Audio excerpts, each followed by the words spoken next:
Visit कयो अवामी आवाज़ मीडिया ग्रुप की वेबसाइट awamiawaz.pk। गढ़ी यासीन ऐं खिपरे में सकाफ़ती ॾियारे जे हवाले सां तकरीबूं कोठायूं आहिनि। प्रेस क्लब में थियल मच कचहरी ऐं सूफियाने राग रंग जी महफ़िल में मुख़्तलिफ़ फ़िक्रनि सां लाॻापियल माण्हुनि शिरकत कई। सुरीले फ़नकारनि सलीम रज़ा कुंबर, अख्तियार हुसैन समो ऐं ॿियनि फ़न जो मुज़ाहिरो करे माण्हुनि खे झूमाए छॾियो।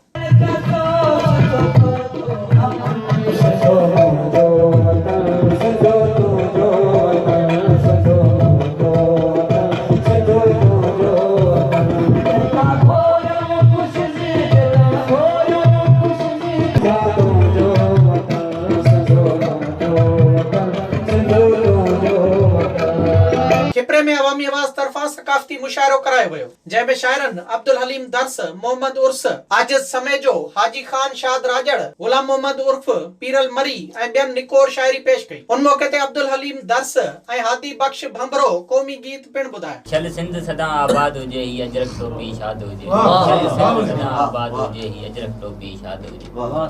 बार बुढ़ा सब खुश था ॾिसजन, बार बुढ़ा सब खुश था ॾिसजन। नारा आहिनि सिंध ज़िंदाबाद हुजे, ही अजरक टोपी शाद हुजे। सिंधड़ीअ ते सिर केर न ॾींदो, जी जल ते सिर केर न ॾींदो। सहंदो केर मयार, सहंदो केर मयार ओ यार, सहंदो केर मयार। गॾिजी पंहिंजी सिंध सजायूं, अचो त गॾिजी पंहिंजी सिंध सजायूं, सिंध सजायूं, पिर्त जा पेच पायूं।